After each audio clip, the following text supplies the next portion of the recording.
नमस्कार दोस्तों, आज के इस वीडियो ब्लॉग में हम राफेल को लेकर पैदा हुए विवाद के बारे में चर्चा करेंगे। आखिरकार राफेल फ्रांस से उड़ान भरकर भारत पहुंच गया और 5 राफेल जो फ्रांस से भारत आए उनको भारतीय सेनाओं में शामिल कर लिया। इस अवसर पर देश के नागरिकों ने, बड़ी संख्या में लोगों ने खुशी जाहिर की। खुशी जाहिर करनी भी चाहिए क्योंकि हर एक नागरिक देश की सेनाओं से भावनात्मक रूप से जुड़ा होता है और जब किसी देश की सेना मजबूत होती है तो वो देश मजबूत होता है। लेकिन राफेल खरीद का जो मामला रहा वो काफ़ी विवादों भरा रहा। जो डील राफेल की खरीद को लेकर भारत सरकार ने फाइनल की, उसके बारे में कांग्रेस की तरफ से कुछ आरोप लगाए गए थे और मामला देश की श्रेष्ठतम अदालत सुप्रीम कोर्ट तक भी पहुंचा था। इस वीडियो ब्लॉग में हम यही जानने का प्रयास करेंगे कि जो डील कांग्रेस की सरकार के दौरान, जो यूपीए 2 की सरकार थी, उस दौरान फाइनल की गई और जो डील मौजूदा सरकार के समय में फाइनल की गई, उनमें क्या अंतर था, कांग्रेस की तरफ से क्या आरोप लगाए गए और देश की श्रेष्ठतम अदालत सुप्रीम कोर्ट में इस मामले को कौन लेकर गया और सुप्रीम कोर्ट का क्या फैसला इस मामले में आया। अगर हम यूपीए 2 की बात करें, डॉक्टर मनमोहन सिंह जब देश के प्रधानमंत्री थे, उस समय जो डील फ्रांस की दसॉल्ट एविएशन के साथ फाइनल 2011 में हुई, बातचीत शुरू हुई, उसके बाद डील फाइनल हुई और सरकार और दसॉल्ट के बीच ये तय किया गया कि भारत को 126 एयरक्राफ्ट राफेल के ये जो हैं वो सप्लाई किए जाएंगे, जिनमें से 108 एयरक्राफ्ट्स का निर्माण भारत में किया जाएगा और 18 तैयारशुदा राफेल एरोप्लेन्स भारत को दिए जाएंगे। भारत की सार्वजनिक क्षेत्र की एक कंपनी है HAL, हिंदुस्तान एरोनॉटिक लिमिटेड, वो निर्माण करेगी। दसॉल्ट के साथ मिलकर टेक्नोलॉजी ट्रांसफ़र भारत की HAL को होगा और 108 विमानों का निर्माण भारत में किया जाएगा और पर एयरक्राफ्ट जो कीमत उस समय बताई जा रही थी वो 576 करोड़ पर एयरक्राफ्ट बताई जा रही थी। लेकिन फिर भी हम उसको 576 नहीं मानकर 500 से 700 करोड़ के बीच कीमत मान लेते हैं, जो कांग्रेस के समय में जो डील थी उसमें बताई जा रही थी। लेकिन ये डील की जब बातचीत चल रही थी, इसी दौरान देश में चुनाव हुए और सरकार बदल गई और मौजूदा जो भारतीय जनता पार्टी के नेतृत्व वाली सरकार है वो देश में आ गई। अब इस सरकार के दौरान जो बातचीत शुरू हुई, उसमें जो डील थी उसमें परिवर्तन कर दिया गया। ऐसे आरोप हैं कि जो 126 एयरक्राफ्ट खरीदने थे उसको 36 तक सीमित कर दिया गया। जो हिंदुस्तान की सार्वजनिक क्षेत्र की कंपनी HAL थी, जिसको टेक्नोलॉजी ट्रांसफ़र होनी थी और जिसके द्वारा 108 एयरक्राफ्ट का निर्माण किया जाना था दसॉल्ट की मदद से, टेक्नोलॉजी ट्रांसफ़र के माध्यम से, उस क्लॉज को हटा दिया गया। HAL की जगह इसमें सीधे तौर पर अगर कहें तो रिलायंस डिफेंस को जोड़ दिया गया। जो कॉन्ट्रैक्ट हिंदुस्तान एरोनॉटिक लिमिटेड को मिलना था वो रिलायंस को मिल गया।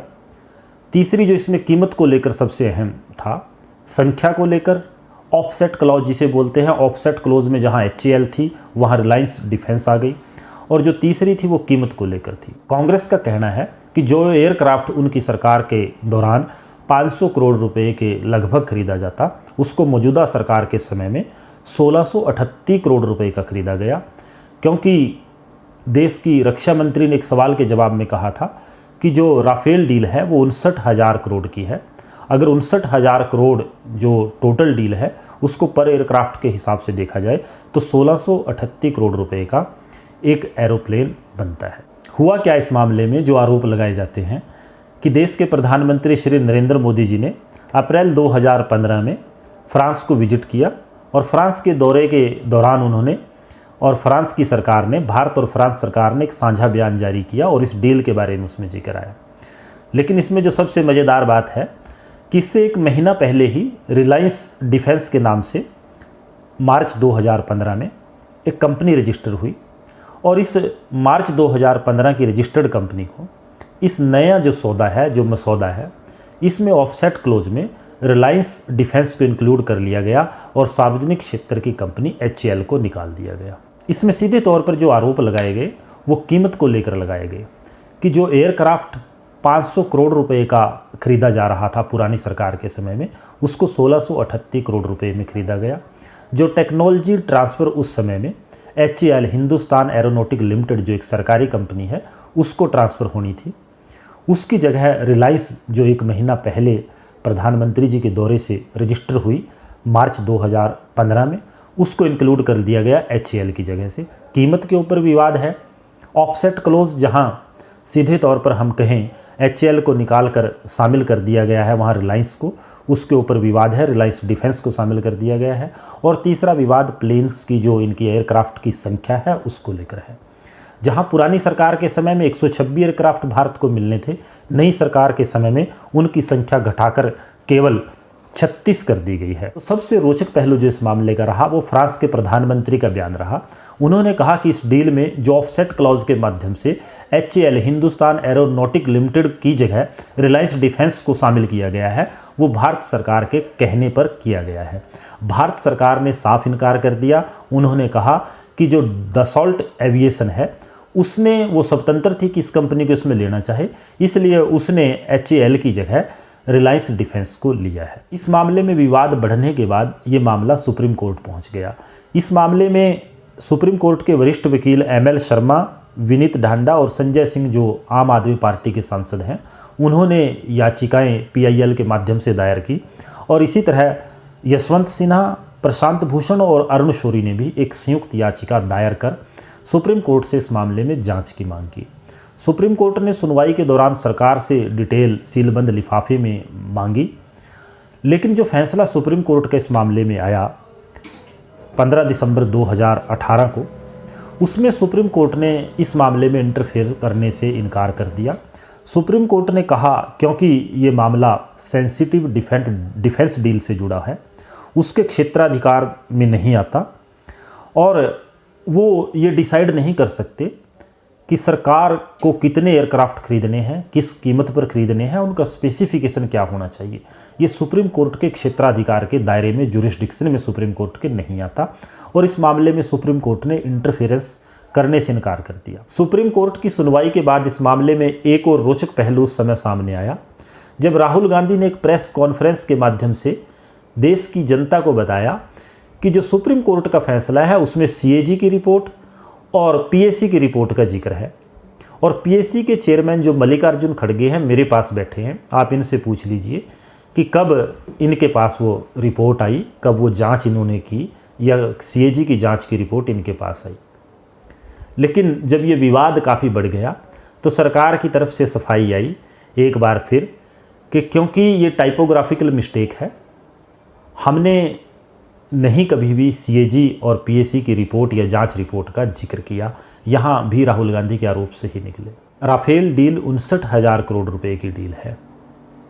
हम भी मानते हैं सेनाओं को मजबूत होना चाहिए, हमारी सेनाओं के पास अत्याधुनिक हथियार होने चाहिए, दुश्मन देशों से हमारी सीमाएं सुरक्षित होनी चाहिए।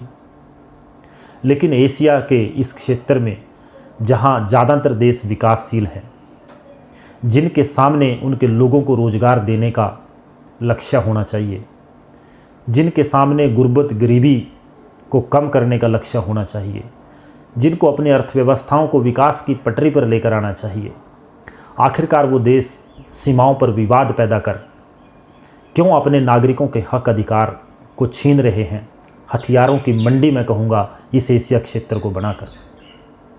भारत सरकार ने राफेल क्यों खरीदे, हम इस पर सवाल नहीं उठाते, लेकिन एशिया क्षेत्र के हर एक देश के शासकों को, सरकारों को सोचना होगा, विचार करना होगा कि भारत के पहले प्रधानमंत्री पंडित जवाहरलाल नेहरू की पंचशील की नीति कि आप अपने देश में खुश रहिए, आबाद रहिए, हम अपने देश में खुश रहेंगे, आबाद रहेंगे। आप अपने नागरिकों का भला कीजिए, आप अपने देश में विकास कीजिए, हम अपने देश में करते हैं। सीमाओं पर लड़ने की ज़रूरत नहीं। हम एशिया के लोगों को, हमारी देशों को, हमारी सरकारों को, हमारे जिम्मेवार लोगों को यूरोप के उन देशों से शिक्षा लेने की ज़रूरत है, सबक लेने की ज़रूरत है, जिन्होंने बर्बादी को फर्स्ट वर्ल्ड वार और सेकंड वर्ल्ड वार के रूप में देखा और निर्णय लिया कि मानव हितों के लिए हमें एक होना होगा। वो बॉर्डरलेस कंट्रीज़ की कल्पना साकार करने पर हैं, पूरे यूरोप को मिलाकर एक देश बनाने की तरफ वो अग्रसर हैं। पूरे यूरोप की एक यूरोपियन यूनियन बनाने के बाद मुद्रा उन्होंने बनाई।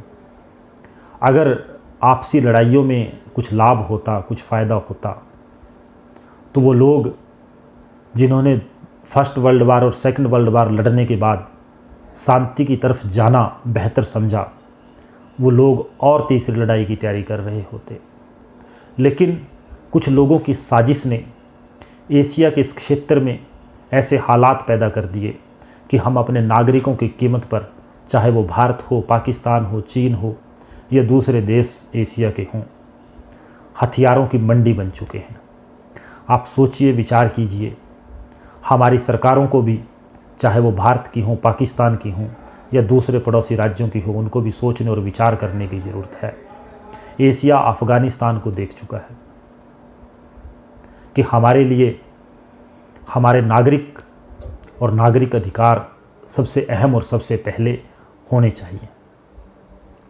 आप सोचिए, विचार कीजिए, निर्णय कीजिए। धन्यवाद। जय हिंद, जय भारत।